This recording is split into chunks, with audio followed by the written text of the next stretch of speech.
Sejam bem-vindos ao canal A Voz dos Santos Audiolivros. Neste canal nós damos voz aos escritos dos santos e ao magistério da Igreja. Hoje nós vamos ler juntos o magistério da Igreja recente, uma carta apostólica do Papa Leão XIV por ocasião dos 1700 anos do Concílio de Nicéia.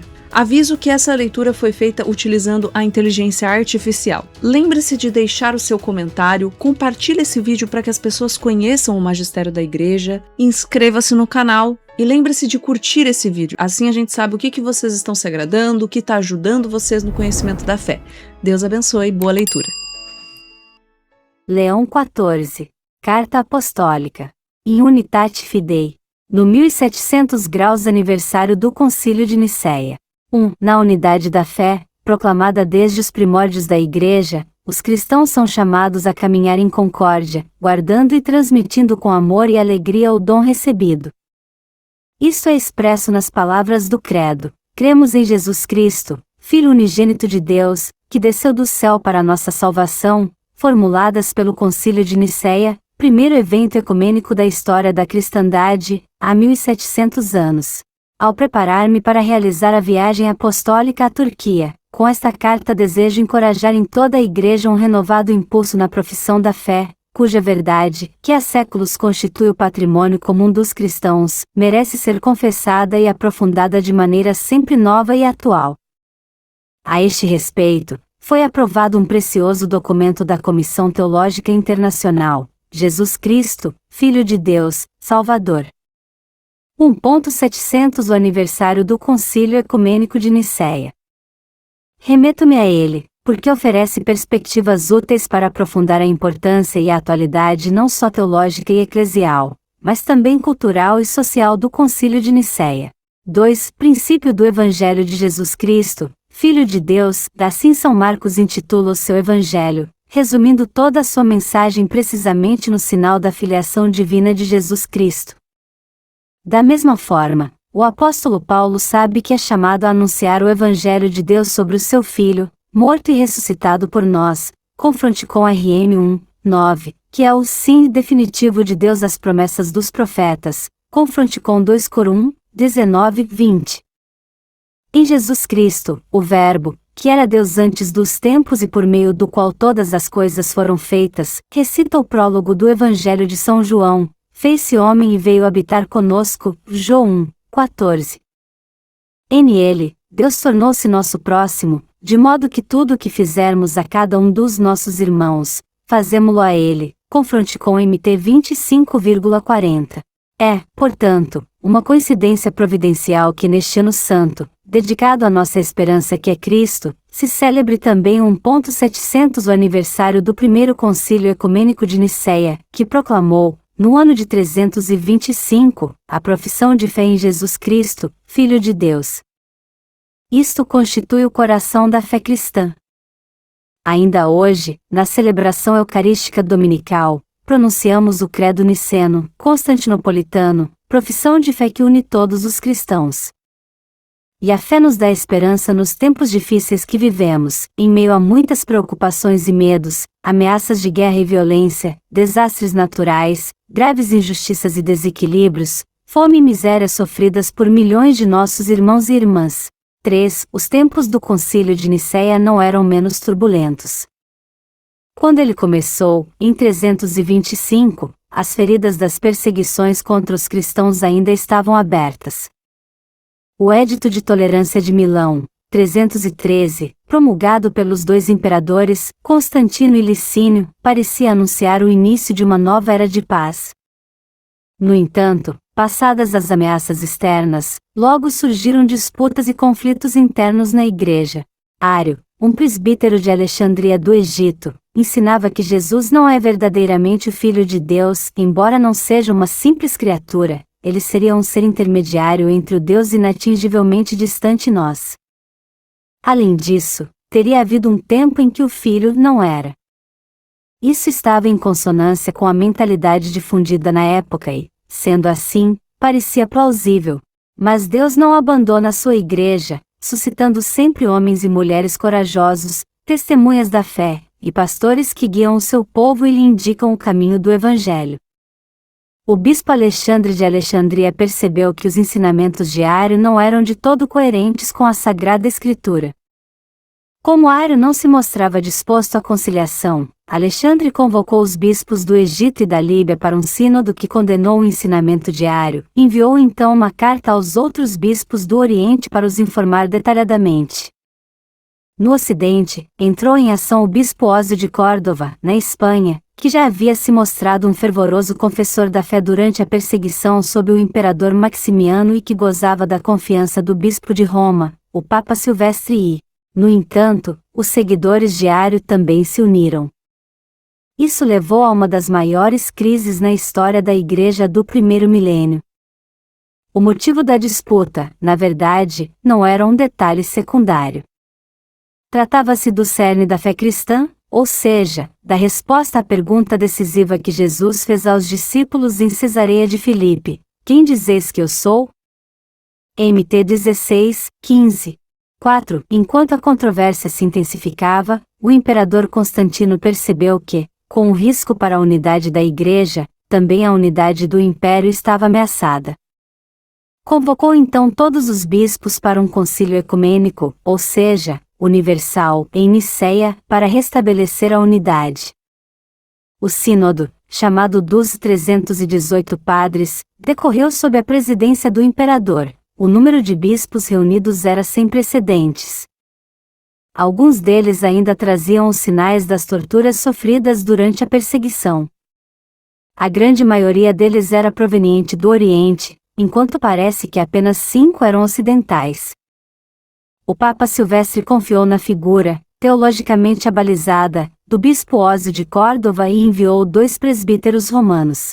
5. Os padres do concílio testemunharam a sua fidelidade à Sagrada Escritura e à tradição apostólica, tal como era professada durante o batismo, de acordo com o mandato de Jesus: ide, pois, fazer discípulos de todos os povos, batizando-os em nome do Pai, do Filho e do Espírito Santo. MT 28, 19. No Ocidente, existiam várias fórmulas, entre as quais o chamado Credo dos Apóstolos. Também no Oriente existiam muitas profissões batismais, semelhantes entre si na estrutura. Não se tratava de uma linguagem erudita e complicada, mas sim, como se disse mais tarde, de uma linguagem simples e compreensível para os pescadores do Mar da Galileia. Com base nisso, o Credo niceno começa professando: cremos em um só Deus, Pai onipotente, artífice de todas as coisas visíveis e invisíveis. 2. Com isso, os padres conciliares expressaram a fé no Deus único. No concílio, não houve controvérsia a esse respeito. Em vez disso, foi discutido um segundo artigo, que também usa a linguagem da Bíblia para professar a fé em um só Senhor, Jesus Cristo, Filho de Deus. O debate deveu-se à necessidade de responder à questão levantada por Ario sobre como se deveria entender a afirmação Filho de Deus e como ela poderia ser conciliada com o monoteísmo bíblico. Assim, o concílio foi chamado a definir o significado correto da fé em Jesus como o Filho de Deus. Os padres confessaram que Jesus é o Filho de Deus na medida em que é da substância, ousia, do Pai, gerado, não criado, da mesma substância, homoousios, do Pai. Com essa definição, a tese de Ario foi radicalmente rejeitada.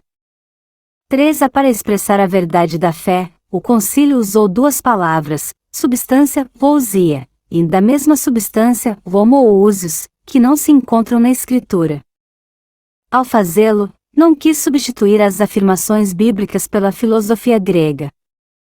Pelo contrário, o concílio utilizou estes termos para afirmar com clareza a fé bíblica, distinguindo-a do erro helenizante de Ario. A acusação de helenização não se aplica, portanto, aos padres de Niceia, mas à falsa doutrina de Ario e seus seguidores. De forma positiva, os padres de Niceia quiseram permanecer firmemente fiéis ao monoteísmo bíblico e ao realismo da encarnação. Eles quiseram reafirmar que o único Deus verdadeiro não está inatingivelmente distante de nós, mas, pelo contrário, aproximou-se e veio ao nosso encontro em Jesus Cristo.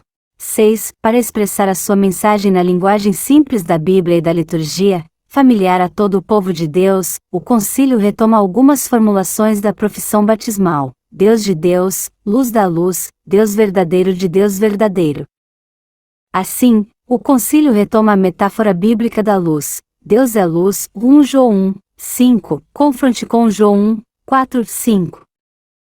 Como a luz que irradia e comunica a si mesma sem se extinguir, também o Filho é o reflexo, a palgasma, da glória de Deus e a imagem, character, do seu ser, hipóstase, confronte com Heb 1, 3, 2 Cor 4, 4. O Filho encarnado, Jesus, é, portanto, a luz do mundo e da vida, confronte com João 8, 12. Através do batismo, os olhos do nosso coração são iluminados, confronte com F1, 18, para que também nós possamos ser luz no mundo, confronte com MT 5, 14. Finalmente, o credo afirma que o Filho é Deus verdadeiro de Deus verdadeiro.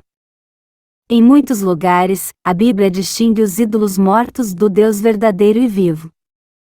O Deus verdadeiro é o Deus que fala e age na história da salvação, o Deus de Abraão, Isaque e Jacó, que se revelou a Moisés na sarça ardente, confronte com Es 14, o Deus que vê a miséria do povo, ouve o seu clamor, o guia e o acompanha através do deserto com a coluna de fogo, confronte com Es 21, fala-lhe com voz de trovão, confronte com DT 5, 26, e tem compaixão dele, confronte com os 11, 8, 9. O cristão é, portanto, chamado a converter-se dos ídolos mortos para o Deus vivo e verdadeiro, confronte com Ect 12, 25, 1 TS 1, 9. Neste sentido, Simão Pedro confessa em Cesareia de Filipe: Tu és o Messias, o Filho do Deus vivo, MT 16, 16. 7. O credo de Nicéia não formula uma teoria filosófica. Professa a fé no Deus que nos redimiu por meio de Jesus Cristo. Trata-se do Deus vivo, Ele quer que tenhamos vida e que a tenhamos em abundância, confronte com Jó 10, 10. Por isso, o credo continua com as palavras da profissão batismal: o Filho de Deus que por causa de nós homens e da nossa salvação, desceu, se encarnou e se fez homem, e padeceu, ressuscitou ao terceiro dia e subiu ao céu, havendo de vir para julgar os vivos e os mortos. Isto torna claro que as afirmações cristológicas de fé do concílio estão inseridas na história da salvação entre Deus e as suas criaturas. Santo Atanásio, que havia participado no concílio como diácono do bispo Alexandre e sucedeu-lhe na cátedra de Alexandria do Egito, sublinhou várias vezes e com grande força a dimensão soteriológica expressa no credo niceno. Com efeito, escreve que o Filho, descido dos céus, tornou-nos filhos do Pai e, tornando-se ele mesmo homem, divinizou os homens. Não tornou-se Deus a partir da sua humanidade, mas a partir da sua divindade tornou-se homem para poder divinizar-nos. 4. A isto é possível somente se o Filho é verdadeiramente Deus. Nenhum ser mortal pode, com efeito, derrotar a morte e nos salvar, só Deus pode fazê-lo. Foi Ele quem nos libertou no seu Filho feito homem para que fossemos livres, confronte com GL 5, 1. Merece destaque, no credo de Nicéia, o verbo descendit, desceu. São Paulo descreve com palavras fortes este movimento: Cristo esvaziou-se a si mesmo, tomando a condição de servo, tornando-se semelhante aos homens, FL 2, 7. De modo semelhante escreve São João no prólogo do seu Evangelho: o verbo fez-se homem e veio habitar conosco, João 1, 14. Por isso, ensina a carta aos Hebreus, não temos um sumo sacerdote que não possa compadecer-se das nossas fraquezas, pois ele foi provado em tudo como nós, exceto no pecado, Heb 4, 15. Na noite antes da sua morte, inclinou-se como um escravo para lavar os pés dos discípulos, confronte com Jó 13, 1, 17. E, só quando pôde colocar os dedos na ferida do lado do Senhor ressuscitado, o apóstolo Tomé confessou: Meu Senhor e meu Deus. Jó 20, 28. É precisamente em virtude da sua encarnação que encontramos o Senhor nos nossos irmãos e irmãs necessitados. Sempre que fizestes isto a um destes meus irmãos mais pequeninos, a mim mesmo fizestes, MT 25, 40. Assim sendo, o credo niceno não nos fala de um Deus distante, inatingível, imóvel, que repousa em si mesmo, mas de um Deus que está perto de nós, que nos acompanha no nosso caminho pelas estradas do mundo e nos lugares mais obscuros da terra. A sua imensidão manifesta-se quando se faz pequeno e despoja-se da sua majestade infinita, tornando-se nosso próximo nos pequenos e nos pobres. Esta realidade revoluciona as concepções pagãs e filosóficas de Deus. A outra palavra do credo niceno que se torna para nós hoje particularmente reveladora. A afirmação bíblica fez-se carne, precisada com a inserção da palavra homem após a palavra encarnado. Assim, Nicéia distancia-se da falsa doutrina segundo a qual o Logos teria assumido apenas um corpo como revestimento externo, mas não uma alma humana, dotada de intelecto e livre arbítrio. Pelo contrário, quer afirmar o que o Concílio de Calcedonia, 451, declararia explicitamente: em Cristo, Deus assumiu e redimiu todo ser humano, com corpo e alma. O Filho de Deus fez-se homem, explica Santo Atanásio, para que nós, homens, pudéssemos ser divinizados. 5. Esta inteligência luminosa da revelação divina foi preparada por Santo Irineu de Leão e Orígenes, desenvolvendo-se depois com grande riqueza na espiritualidade oriental. A divinização não tem nada a ver com a auto-deificação do homem. Pelo contrário, a divinização nos protege da tentação primordial de querer ser como Deus, confronte com Gênesis 3, 5. O que Cristo é por natureza, nós nos tornamos por graça. Através da obra da redenção, Deus não só restaurou a nossa dignidade humana como imagem de Deus, mas aquele que nos criou de forma maravilhosa nos tornou participantes, de forma ainda mais admirável, da sua natureza divina, confronte com 2 Pe 1, 4. Logo, a divinização é a verdadeira humanização. É por isso que a existência do homem aponta para além de si mesmo, procura além de si mesmo, deseja algo além de si mesmo e está inquieta enquanto não descansa em Deus. 6. A Deus enim solus satiar, só Deus satisfaz o homem. 7. A só Deus, na sua infinitude, pode satisfazer o desejo infinito do coração humano, e por isso o Filho de Deus quis tornar-se nosso irmão e redentor. 8. Dissemos que Nicéia rejeitou claramente os ensinamentos de Ário. Porém, Ário e os seus seguidores não desistiram. O próprio imperador Constantino e os seus sucessores alinharam-se cada vez mais com os arianos. O termo homoousios tornou-se ponto de discórdia entre nicenos e antinicenos, desencadeando assim outros graves conflitos. São Basílio de Cesareia descreve a confusão que se produziu com imagens eloquentes, comparando-a a uma batalha naval noturna em uma violenta tempestade. 8. Enquanto Santo Hilário testemunha a ortodoxia dos leigos em relação ao arianismo de muitos bispos, reconhecendo que os ouvidos do povo são mais santos do que os corações dos sacerdotes. 9. A rocha do credo niceno foi Santo Atanásio, irredutível e firme na fé. Apesar de ter sido deposto e expulso 5 vezes da sede episcopal de Alexandria, ele sempre voltou como bispo. Mesmo no exílio, continuou a guiar o povo de Deus através dos seus escritos e cartas. Tal como Moisés, Atanásio não pôde entrar na terra prometida da paz eclesial. Esta graça estava reservada a uma nova geração, conhecida como os jovens nicenos. No Oriente, os 3 padres capadócios, São Basílio de Cesareia, aprox 330, 379, a quem foi dado o título de Magno, seu irmão São Gregório de Nissa, 335, 394, e o maior amigo de Basílio, São Gregório Nazianzeno, 32930, 390. No Ocidente, foram importantes Santo Hilário de Poitiers, aprox 315, 367, e o seu aluno São Martinho de Tours, aprox 316, 397. Além destes, sobretudo Santo Ambrósio de Milão, 333, 397, e Santo Agostinho de Hipona, 354, 430. O mérito dos 3 capadócios, em particular, foi o de levar a cabo a formulação do credo niceno, mostrando que a unidade e a trindade em Deus não são de forma alguma contraditórias. Neste contexto, foi formulado o artigo de fé sobre o Espírito Santo no Primeiro Concílio de Constantinopla, em 381. Assim, o credo, que desde então passou a ser chamado niceno-constantinopolitano, diz: cremos no Espírito Santo, que é Senhor e dá a vida, e procede do Pai. Com o Pai o Filho é adorado e glorificado, e falou por meio dos profetas. 10. A partir do Concílio de Calcedonia, em 451, o Concílio de Constantinopla foi reconhecido como ecumênico e o credo niceno-constantinopolitano foi declarado universalmente vinculativo. 11. Ele, portanto, constituiu um elo de unidade entre o Oriente e o Ocidente.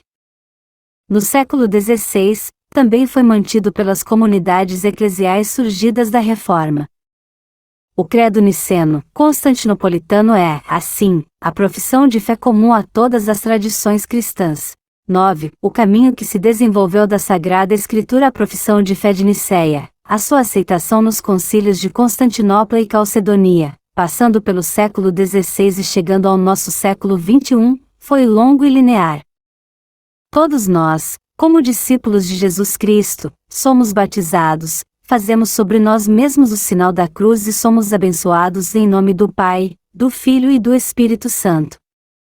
Concluímos sempre a oração dos Salmos na liturgia das horas com glória ao Pai, ao Filho e ao Espírito Santo. A liturgia e a vida cristã estão, portanto, firmemente ancoradas no credo de Nicéia e Constantinopla. O que dizemos com a boca deve vir do coração, para que seja testemunhado na vida. Devemos, em consequência, perguntar-nos: o que acontece hoje com a aceitação interior do credo? Sentimos que ele também diz respeito à nossa situação atual? Compreendemos e vivemos o que professamos todos os domingos, e o que significa isso para a nossa vida? 10. O credo de Nicéia começa professando a fé em Deus, o Todo-Poderoso, o Criador do céu e da terra. Hoje, para muitos, Deus e a questão de Deus quase não tem mais significado na vida. O Concílio Vaticano II salientou que os cristãos são, pelo menos em parte, responsáveis por esta situação, porque não testemunham a verdadeira fé e escondem o verdadeiro rosto de Deus com estilos de vida e ações distantes do Evangelho. 12 guerras foram travadas, pessoas foram mortas, perseguidas e discriminadas em nome de Deus.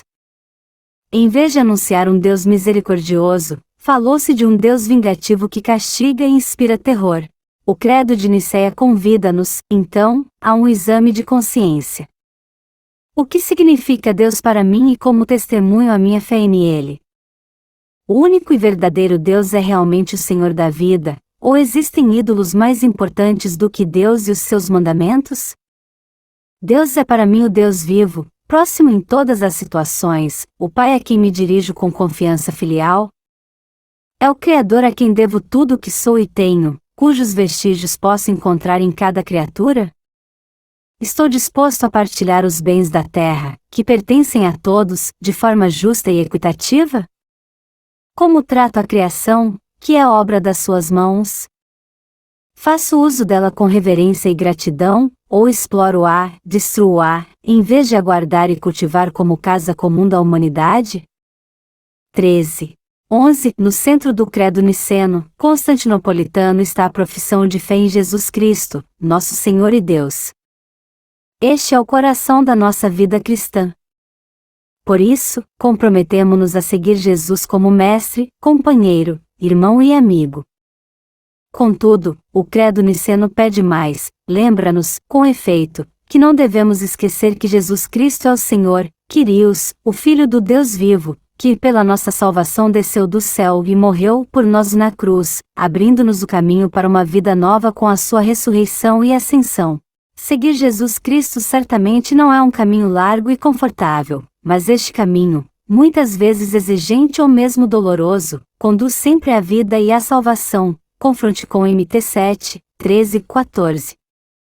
Os Atos dos Apóstolos falam da nova via. Confronte com Act 19, 9.23, 22, 4.14, 15.22, que é Jesus Cristo. Confronte com João 14, 6. Seguir o Senhor compromete os nossos passos no caminho da cruz, que através do arrependimento nos conduz à santificação e à divinização. 14. Se Deus nos ama com todo o seu ser, então também nós devemos amar-nos uns aos outros. Não podemos amar a Deus, que não vemos, sem amar também o irmão e a irmã que vemos. Confronte com o Jó 4, 20.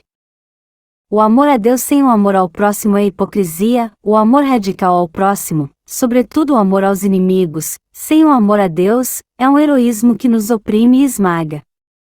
No seguimento de Jesus, a ascensão a Deus passa pelo abaixamento e pela dedicação aos irmãos e irmãs, sobretudo aos últimos, aos mais pobres, abandonados e marginalizados. O que fizemos ao menor destes, fizemos a Cristo. Confronte com o MT 25, 31, 46. Perante as catástrofes, as guerras e a miséria, só podemos testemunhar a misericórdia de Deus às pessoas que duvidam dele, quando elas experimentam a sua misericórdia através de nós. 15. 12. Por fim, o Concílio de Nicéia é atual pelo seu altíssimo valor ecumênico. A este respeito, alcançar a unidade de todos os cristãos foi um dos principais objetivos do último concílio, o Vaticano II. 16 Há exatamente 30 anos, São João Paulo II continuou e promoveu a mensagem conciliar na encíclica Ultimum Sint, 25 de maio de 1995. Assim, com o grande aniversário do primeiro concílio de Nicéia, celebramos também o aniversário da primeira encíclica ecumênica, que pode ser considerada como um manifesto que atualizou os mesmos fundamentos ecumênicos estabelecidos pelo Concílio de Nicéia.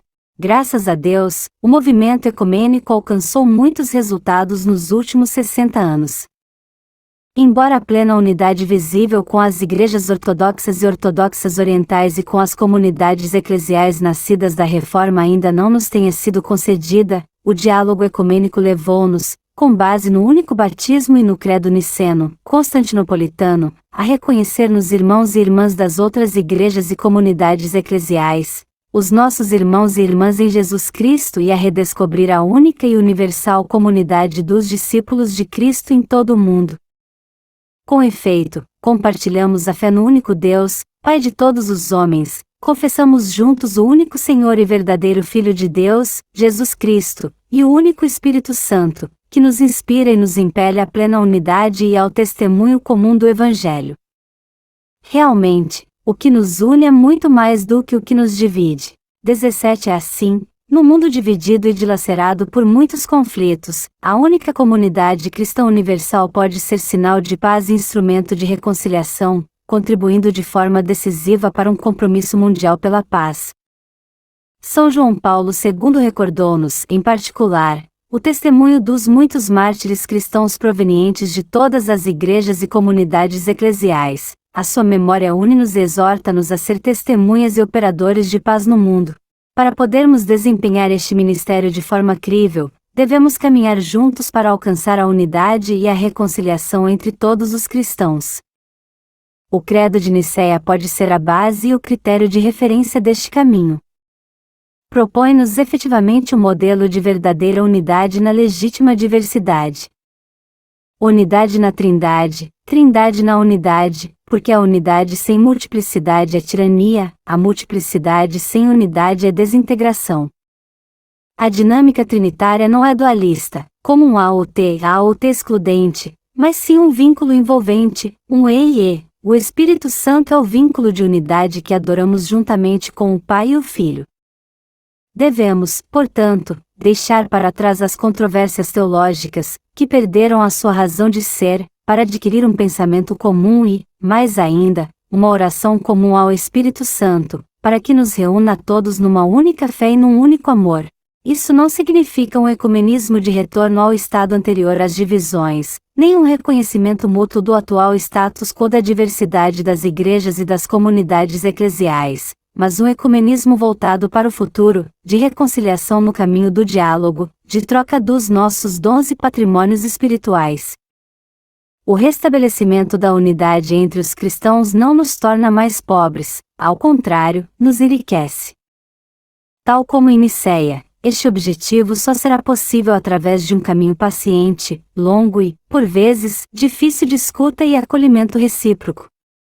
Trata-se de um desafio teológico e, mais ainda, de um desafio espiritual, que exige arrependimento e conversão da parte de todos. Por isso, precisamos de um ecumenismo espiritual de oração, louvor e culto, como aconteceu no Credo de Nicéia e Constantinopla. Invoquemos, portanto, o Espírito Santo, para que nos acompanhe e nos guie nesta obra.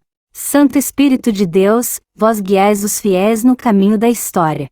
Nós vos agradecemos por terdes inspirado os símbolos da fé e por suscitardes no coração a alegria de professar a nossa salvação em Jesus Cristo, Filho de Deus, consubstancial ao Pai. Sem Ele, nada podemos. Vós, Espírito Eterno de Deus, de época em época rejuvenesceis a fé da Igreja. Ajudai-nos a aprofundá-la e a voltar sempre ao essencial para anunciar. Para que o nosso testemunho no mundo não seja inerte, vinde, Espírito Santo, com o teu fogo de graça, para reavivar a nossa fé, para nos inflamar de esperança, para nos inflamar de caridade. Vinde, Divino Consolador, vós que sois a harmonia, para unir os corações e as mentes dos crentes. Vinde e dai-nos o prazer da beleza da comunhão. Vinde, amor do Pai e do Filho, para nos reunir no único rebanho de Cristo. Mostrai-nos os caminhos a seguir, para que, com a vossa sabedoria, voltemos a ser o que somos em Cristo, uma só coisa, para que o mundo acredite. Amém. Vaticano, 23 de novembro de 2025, solenidade de Nosso Senhor Jesus Cristo Rei do Universo.